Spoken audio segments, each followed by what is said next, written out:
Morning বন্ধুরা, গৃহবধূ সংসারে সকলকে স্বাগত জানাই। আশা করি ঈশ্বরের আশীর্বাদে সকলে সুস্থ আছো, আর আমিও ভালো আছি।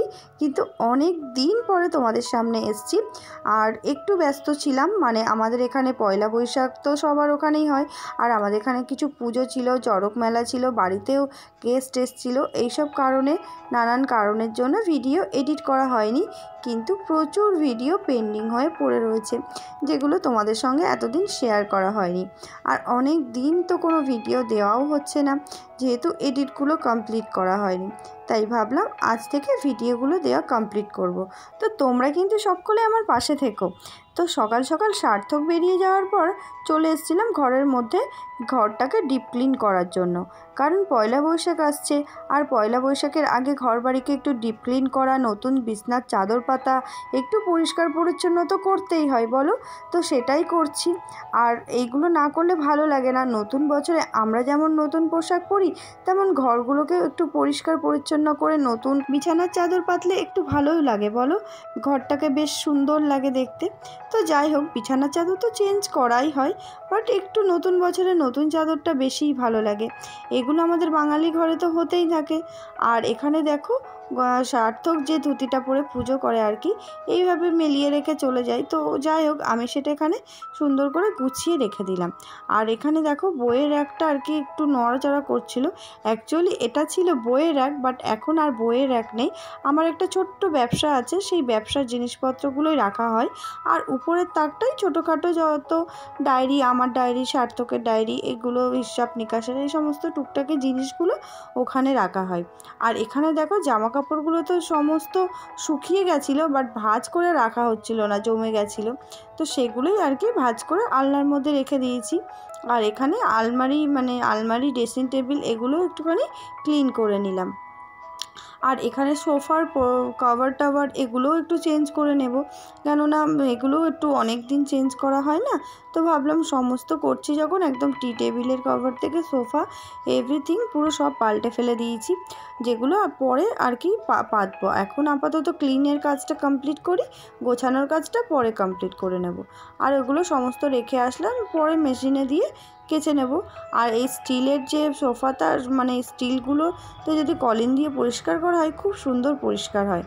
তো তোমরা কে কে মানে পয়লা বৈশাখে কেমন করে এনজয় করেছো, কেমন করে কাটিয়েছো, অবশ্যই আমাকে কিন্তু কমেন্টে জানাও।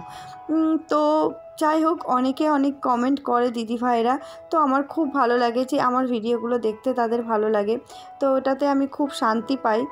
আর তোমাদের ভিডিওগুলো খুবই সুন্দর হয়, আমিও দেখি সেগুলো। তো সকালের কাজ তো কমপ্লিট আমার হয়ে গেছিলো। তো আরও কিছু কাজ ছিল, যেটা অনেকটা সময় সাপেক্ষ ব্যাপার ছিল। তো তার জন্য আমি তোমাদের সঙ্গে শেয়ার করিনি। আর যেহেতু মা বাড়িতে নেই, সমস্ত কাজটা আমাকে একা হাতে সামলাতে হয়েছিল। তো তার জন্য আর বেশি আর কি আমি ভিডিও করতে পারিনি। যত তাড়াতাড়ি পেরেছি কাজটা কমপ্লিট করেছি। আর এখন হলো সন্ধ্যাবেলা, সন্ধ্যা দিয়ে আমি চলে এসেছি এখানে একটা জিনিস বানাতে। কি বলো তো, ফিরনি। অ্যাকচুয়ালি এখানে দেখো বাসমতি চালটা আমি ধুয়ে একটুখানি ভেজানো ছিল প্রায় আধা ঘন্টা মতো, সেটাকে ধুয়ে আবার শুকিয়ে নিয়েছিলাম, নিয়ে সেটা মিক্সার গ্রাইন্ডারে মিক্সড করে নিয়েছি, পেস্ট করে নিয়ে একদম ধুলো মতো দেখলে বানিয়ে নিয়েছি। আর এখানে যে বাটিগুলোর মধ্যে ফিরনিটা আর কি ঢালবো, সেই বাটিগুলো আর কি জলে একটু ভিজিয়ে রাখলাম। আর এখানে দেখো দুধটাকে ভালো করে ফুটিয়ে নিয়ে, কেশর দিয়ে সেটাকে ভালো করে ফুটিয়ে একটু গাঢ় মতো হয়েছিল। তো তার মধ্যে আর কি চালটা এবারে দিয়ে দেবো, যে গুঁড়ো করে রাখা চালটা। অ্যাকচুয়ালি সার্থকের আছে কালকে বার্থডে বলতে ওর বার্থডে অ্যাকচুয়ালি সংক্রান্তিতেই মানানো হয় আর কি। সংক্রান্তির ডেট অনুযায়ী মা ওর বার্থডেটা আর কি পায়েস টায়েস করে দেয়। তো যেহেতু এবার সংক্রান্তি 13 এপ্রিল রয়েছে, আর 14 এপ্রিল ওর আর কি বার্থডে, তো সেটা প্রত্যেক বছরই পড়ে। এবারে লিপ ইয়ার বলে একটা দিন এগিয়ে এসছে। তো ভাবলাম যে পয়লা বৈশাখ আর 14 এপ্রিল একই দিনে যখন পড়েছে, ওর বার্থডেটা একটু সেই দিন একটু সেলিব্রেট করব। তো ও একটু ফিরনি খেতে খুবই পছন্দ করে, জানি না কেমন হবে, কিন্তু তাও একবার চেষ্টা করছি একটু বানানোর। ও অফিস থেকে প্রায় বাড়ি চলে আসার মতো সময় হয়ে গেছে। তো ভাবছি যে ও আসার আগেই এটাকে রেডি করে আর কি ফ্রিজে ঠান্ডা করে ঢোকাবো। জানি না হয়ে উঠবে কিনা, যদি তার মধ্যে চলে আসে। তো আমার দেখো এখানে ফিরনিটা একটু গাঢ় হয়ে গেছিলো, তার মধ্যে এলাচের গুঁড়ো, একটু কেওড়া জল, অল্প একটু নুন আর দিয়েছিলাম মিষ্টি। তো দিয়ে পুরো ফিরনিটাকে রেডি করে নিয়েছিলাম। তো দেখো সমস্ত ফিরনি আমার বাটিতে তোলা এখানে পুরো রেডি হয়ে গেছে। তো এর মধ্যে কেশর দিয়ে একটুখানি ডেকোরেশন করে নিয়েছি। তো জানি না সার্থকের কেমন লাগবে।